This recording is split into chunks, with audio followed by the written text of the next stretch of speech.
নির্বাচনের আগে কথা দিয়ে গেছিলাম, আমরা যদি নির্বাচিত হয়ে সরকার গঠনের আল্লাহ তাআলার ইচ্ছায় সুযোগ পাই, তাহলে তিস্তা নদীতে প্রথম কুদালটা ফেলে উন্নয়ন এখান থেকে শুরু করবো ইনশাআল্লাহ।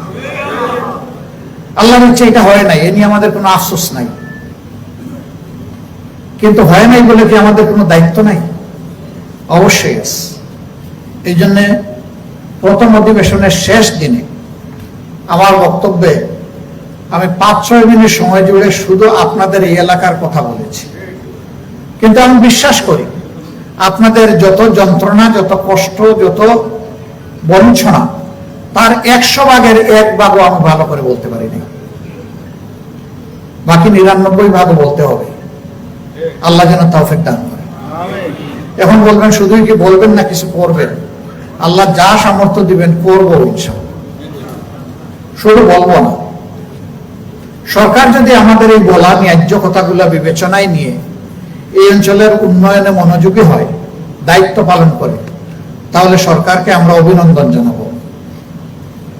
কিন্তু সরকার যদি এই অঞ্চলকে বঞ্চিত করে রাখে, মনে রাখতে হবে যে শুধু ইলেকশনের আগে জাগো বাহে বলে ডাক দিলে হবে না।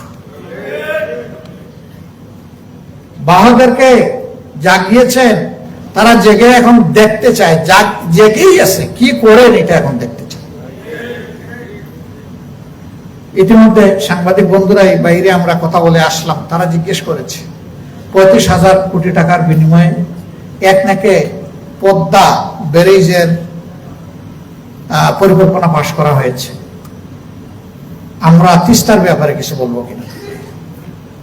আমরা বলেছি হ্যাঁ, পদ্মা ব্যারেজও প্রয়োজন, ওটাও আমাদের দেশের অংশ। ওই এলাকার মানুষও ঠিক এইরকমই হাহাকার করছে।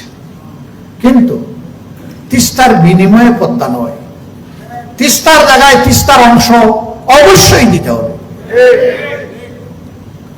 তিস্তা বাঁচলে 2.5 কোটি মানুষের জীবন বাঁচবে।